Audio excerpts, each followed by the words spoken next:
Did you do rehearsals on this? Or a lot of rehearsal on episode 1 or episode 2? I mean, is that Uh, where a lot of the improv came from?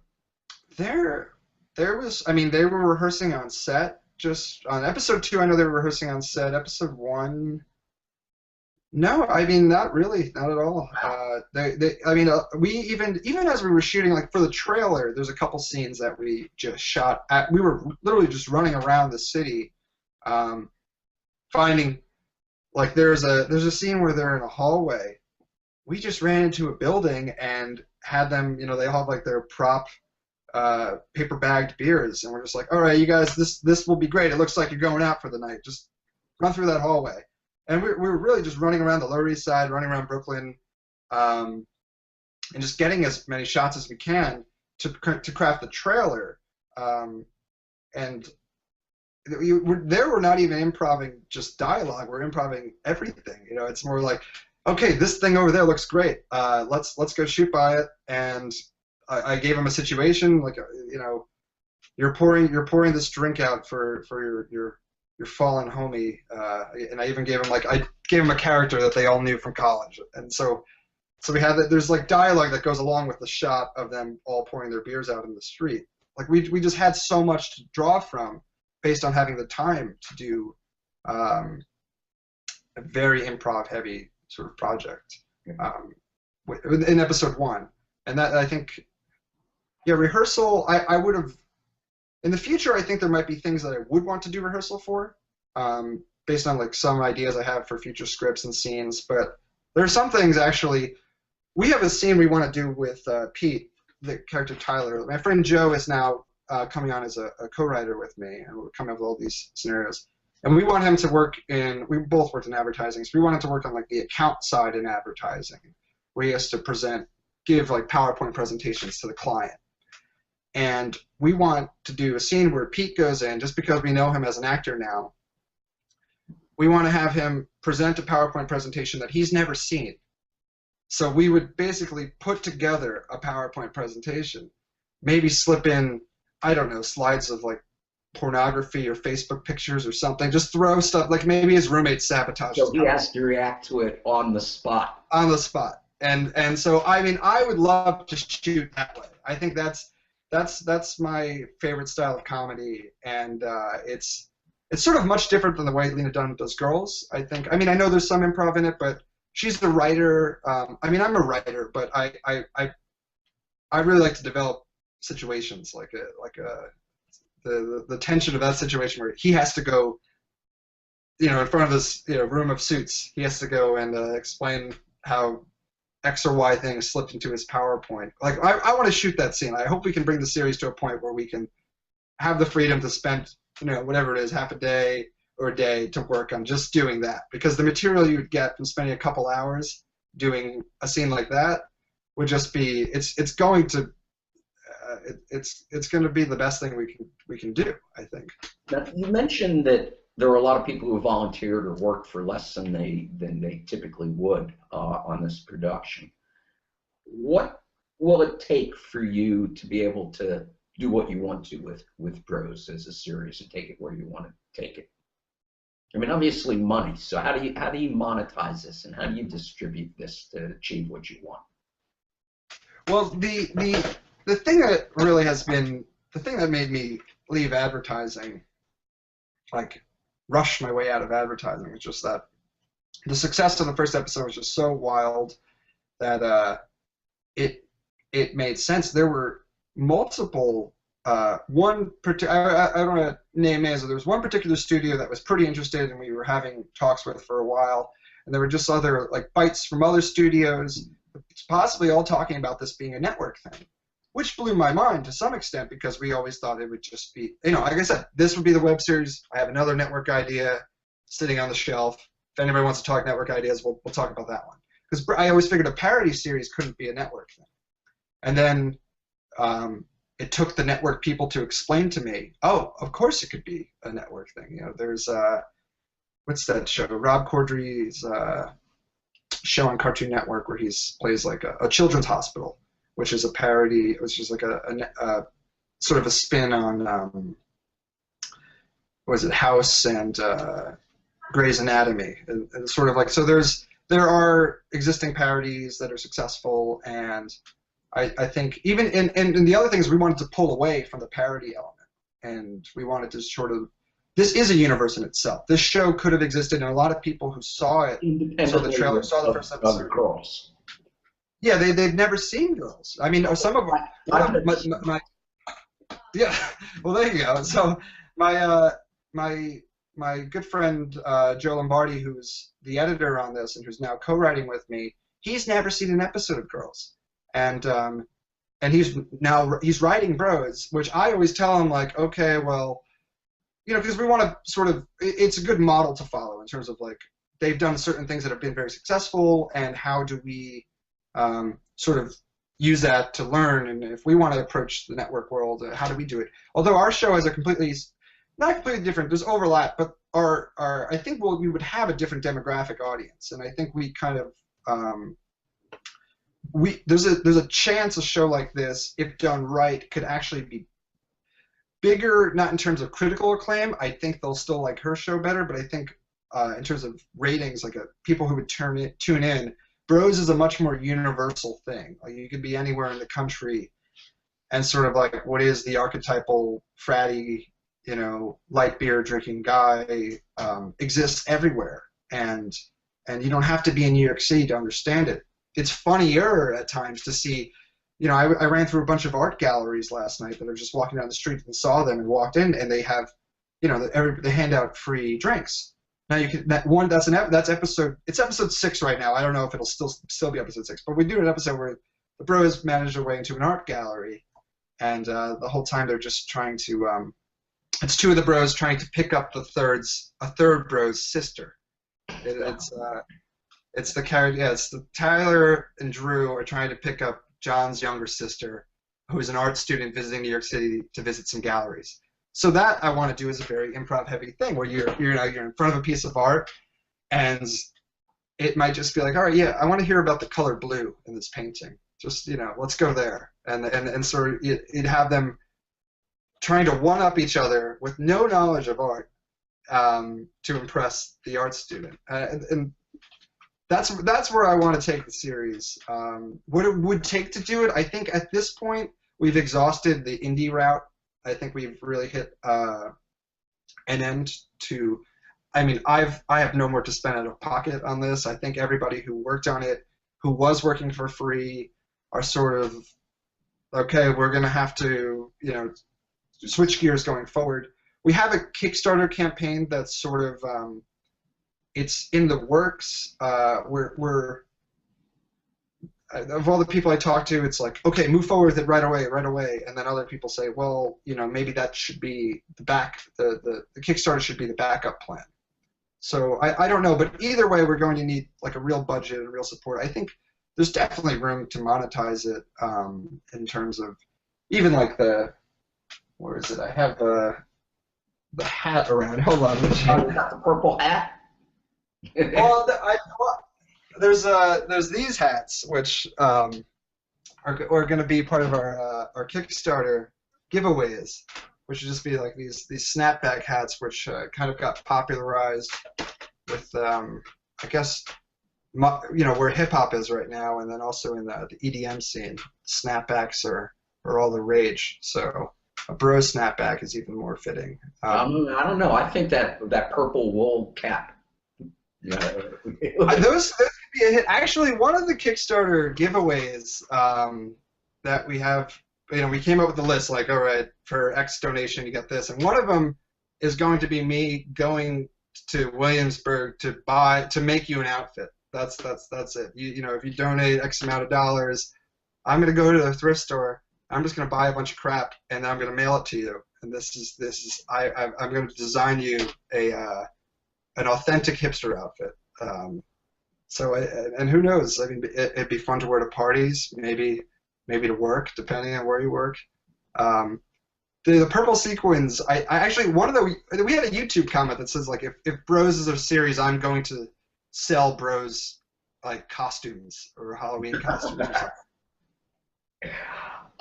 You've been on YouTube. That's pretty much where Bros has been. You've gotten a lot of views on YouTube. Are there any other platforms that you're looking at, or platforms that you feel that are appropriate to a show like Bros? I mean, Well, YouTube is such, yeah, unlike other sites that are curated or have a limited number, anybody can put anything up on YouTube. So how do you stand out on that kind of a platform? well, it's interesting. I mean, a lot of the comments right now are just like, oh my God, of all the YouTube subscriptions or YouTube series, like there's some, it's great that there's a couple diehard fans out there that are leaving these messages that really encourage us when we're like, should we really be devoting this much time to this? And then, somebody's like, this is the best series. I never share a link with anybody. This is the only link I've ever shared, so and so, which is really nice to hear. Originally, we thought maybe it could be a Funny or Die series. We released the trailer first on Funny or Die before even putting it on YouTube, and it went insanely viral. That was when it was like, okay, we're onto something. That was in February, and we had 33,000 hits in 24 hours. And their curator, whoever runs Funny or Die, because if you get enough hits, you show up on their homepage in this 4 videos, usually in the trending section, which I had gotten a video there prior, and it was like, that was great, But somebody took our video, saw it in the trending section, and then moved it to the top of the website. And then and then over the course of the day, like you could see it moving around as I guess hits were coming in, and it became the #1. It was like all of their sponsored Funny or Die produced celebrity videos, Bros, and then I think it was like a cat battling a toaster was what we were up against. And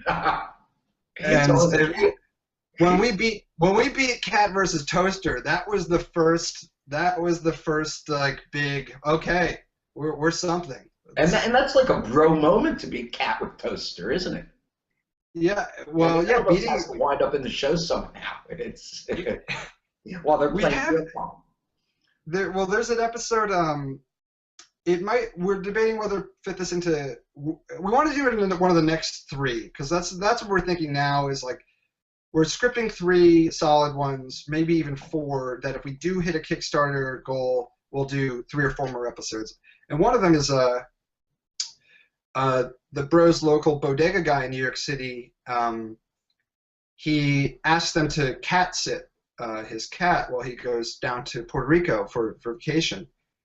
And so, I mean, we're toying different ideas. Like, the ideas, one of them might get obsessed with the cat and start turning the cat into some internet celebrity, and then wanting to do photo shoots around the city with the cat, and then eventually loses the cat, and then you have this whole, they have to explain to the bodega owner what the situation is. So, that's something, even as I'm saying it, it's the situation that's funny. It's not so much like the exact dialogue scripted on the page, and you can imagine that there's going to be, if we are able to shoot that, I'd love to see what these guys come up with. I'll give them, I give them a starting point and then see where they can run. And let them riff on it.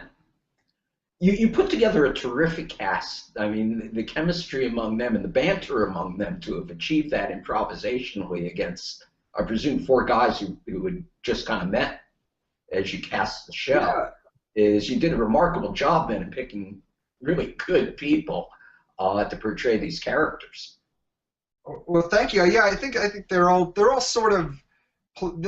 I casted people that are sort of close to the characters, in terms of like their life experience, or, Matt telling me that like my description of how horrible these guys was his life, right? He's like, yeah, this is it. And so even when we were shooting episode 2, when we were on set, Matt was just cracking me up, and I told him at some point, I said, for you, this is just reality TV. You don't even have to act. You just show up, and you don't have to be Drew. You can just be Matt, and it's, which for better or worse, it comes across very well. Now you come from the advertising world, as you said. Yes. And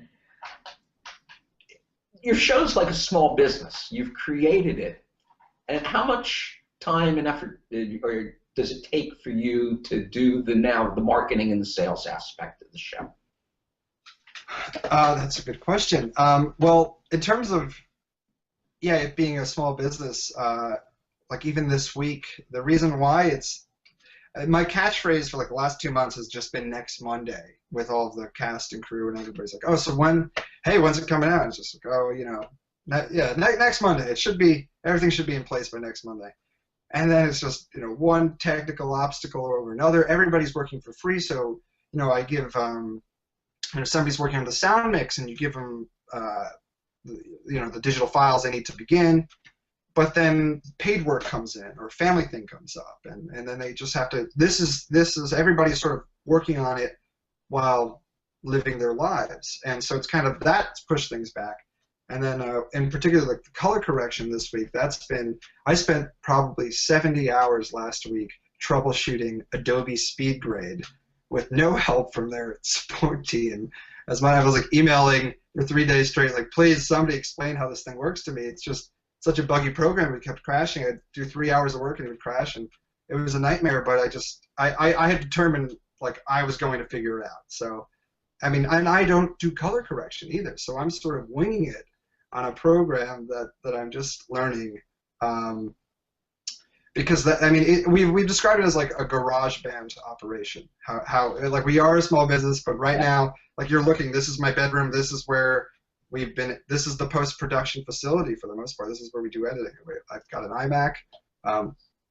We're editing on Adobe Premiere, and when Joe and I were working on the last session of episode 2, we'd work here. We'd go around the corner, get Mexican food at halftime, come back. We were doing these. We did a week of 10-hour days to finish episode 2. Somewhere in the Kickstarter video, my roommate actually started filming us because my room's a complete mess, and it's like in terms of like the true garage band operation this has been, it's really funny because we are doing something just because we have the talent pool, the DP and the camera we're shooting on is my friend Jason Ano's producer. Jason Ano is a music video director, and he owns a Red Scarlet camera. So we have, he's volunteered himself and the camera for all the shoot thus far, which has allowed us to go above and beyond what most web series have access to or can do. I would love to keep this crew intact no matter what happens. I'd love to keep. I always joke. I'm just like, yeah, everybody, this is going to be our full-time job sooner or later. Like, or even just like, wouldn't it be great if we were just doing what we're doing and just producing at a much more constant rate? I think we can do. This could be a 20-episode sitcom, 20 episodes a season sitcom, if the means were provided. I think the base material is there to do something like that. The material's there, the talent's there, the crew, and the equipment. Yeah, I mean, it would be nice if we had a budget. There wouldn't be a 4-month or 5-month gap or whatever it's been between. We'd be able It's Always Sunny in Philadelphia. Apparently, they started their first season. I think it was 10-episode first season. They had $400,000 to do an episode. Each episode budget was $400,000, and then and that was very unique because at that time, I think in the article I read, they said traditional 30-minute sitcoms were $2 million an episode, and so it's like based on what we've been able to do with nothing, if somebody gave us $2 million and said, I don't know, go make 10 sitcom episodes, we can probably pull it off. I think at this point, it wouldn't be. I think it would be in the means to do something at a really big scale. But we're not. There's no A-list celebrity involved here, so nobody has to make an insane paycheck. That would be part of our budget. I think everybody's just happy to be doing this. You happy doing it? Does it make you happy? It's an emotional roller coaster. We'll see what happens. I mean, I'm totally prepared. The second episode might get totally panned. We're doing an experiment here. We're saying, hey, can a longer format, closer to traditional sitcom thing work, closer to the script work, versus what we did the first? Because a big criticism from some of my friends whose opinion I trust, they said, there's not really much of a story going on here. It's just a lot. You just have a series of jokes and lines, right? And what you've seen so far, and it's kind of true. So now although we're not super in depth yet, but it's like we're sort of going in a direction and seeing how people feel about it. Feel out the response, feel out the reviews and the audience response, and if people want to see more of a longer format, then we'll do it. I'm more than happy. It's a lot easier to scale back and do 12-minute episodes that are just full of jokes and don't try to carry out a story or don't try to go very in depth about characters. Not that we've done it yet, but I've written out at this point. I have character biographies for everybody's family and all these secondary characters, what their backgrounds are, what their parents do. I had to write a series Bible to really if we're going to pitch to network, which I would love to do at some point. I had to have the whole package. What is the universe that everything exists in? Where do they go to school? Where do they live? Where do they grow up, etc. And we have all those details. We'd love to flesh them out. Like I have this great storyline which we might be able to shoot completely indie. Who knows if we'll be able to? So we have Drew as a character who works in finance. Is born with a silver spoon.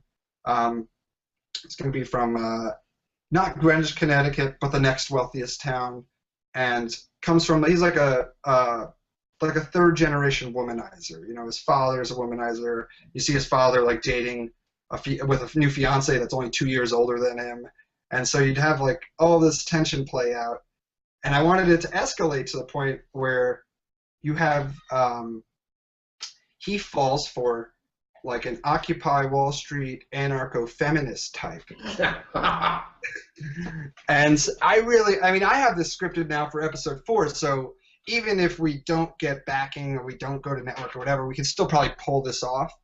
But yeah, I want to have this total chauvinist fall in love with this kind of wild and crazy anarcho-feminist, and see where that plays out. And it escalates.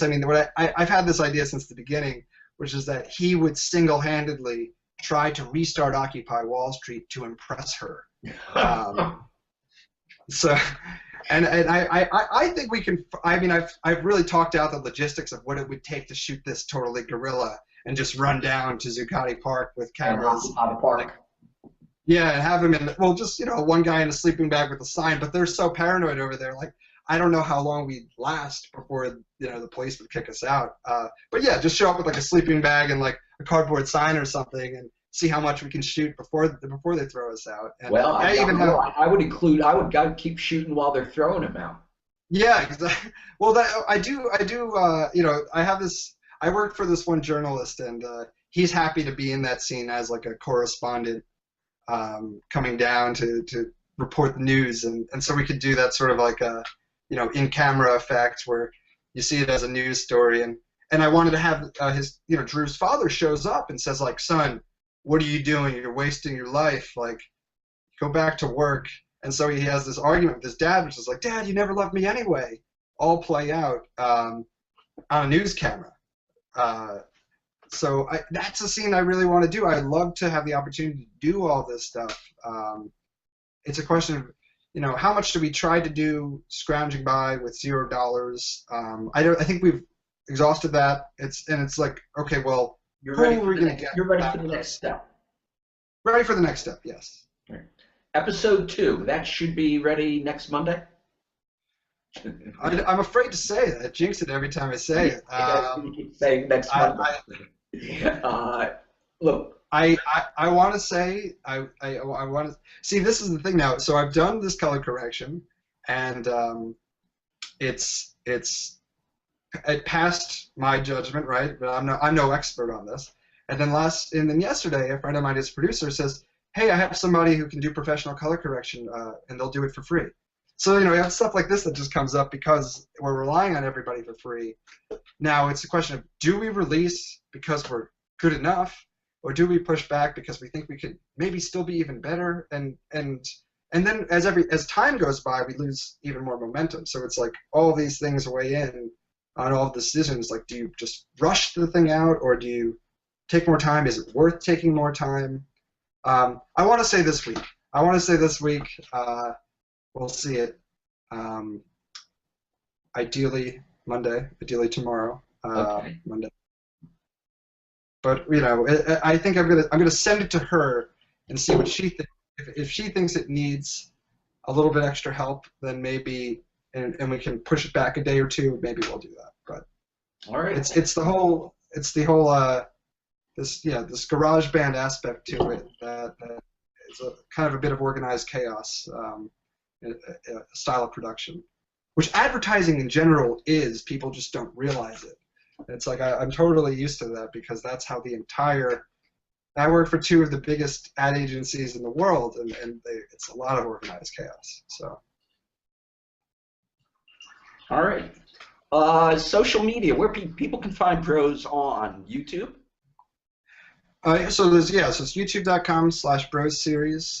There's facebook.com/bros series. There's @bros series on Twitter, which we'll probably get working a little bit more after this second release. Maybe have like a devoted tweeter, and then we're going to be launching. It's very work in progress right now, but there is a brostheseries.com, which will sort of be like a central point for everything that hopefully we'll be able to develop into a more sophisticated website where that'll help us pitch it at the same time, or character bios and all the behind the scenes stuff. And I have a lot of bloopers I have to put up that I think people are going to really enjoy.